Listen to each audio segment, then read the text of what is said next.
బాగానే పెంచుతున్నారే. అనాథ కాకూడదని పెంచేది ఇలా అడుక్కునే దానిలాగా చేయడానికేనా?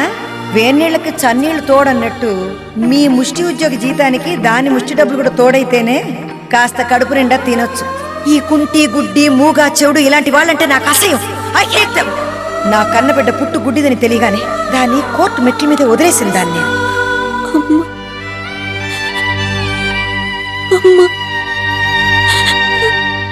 మీనా, ఏం చేస్తున్నావు అమ్మా ఇక్కడ? ఏంటి తల్లి, ఏమైందమ్మా? ఇవాళ అమ్మను కలిశాను నాన్న. మీనా, ఒకప్పుడు ఈ రూపాయి ముష్టిగా వేసిన అమ్మ ఈరోజు లంచంగా ఈ చెక్ ఇచ్చింది నాన్న. నువ్వెవరిపో తనకు తెలిసిపోయిందమ్మా? లేదు నాన్న, ఈ చెక్ ఇచ్చి తన మేనల్లుడు సురేష్ని మర్చిపోమంది. నాన్న, నిన్నో విషయం అడగనా? అడుగు తల్లి. ఆ రోజు ప్రసాద్ అంకుల్తో నువ్వు అమ్మ సురేష్ మేనత్ అనే విషయం మాట్లాడు, అవునా?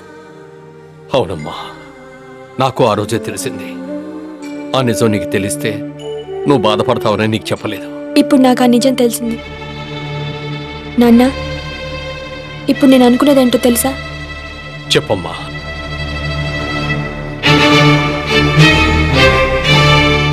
ఏవైనా సరే సురేష్ని పెళ్లి చేసుకోవాలని. మీనా, అవును నాన్న. అమ్మ కారణంగా నీ జీవితానికి అన్యాయం జరిగింది, నా జీవితానికి అన్యాయం జరిగింది. ఇప్పుడు సురేష్ జీవితానికి అన్యాయం జరగబోతోంది. ఇంతమంది బ్రతుకుల్ని అన్యాయం చేసే హక్కు ఆమెకు లేదు. అందుకే నేను సురేష్ని పెళ్లి చేసుకుని తీరతాను. ఆమెకు బుద్ధొచ్చేట్టు చేస్తాను.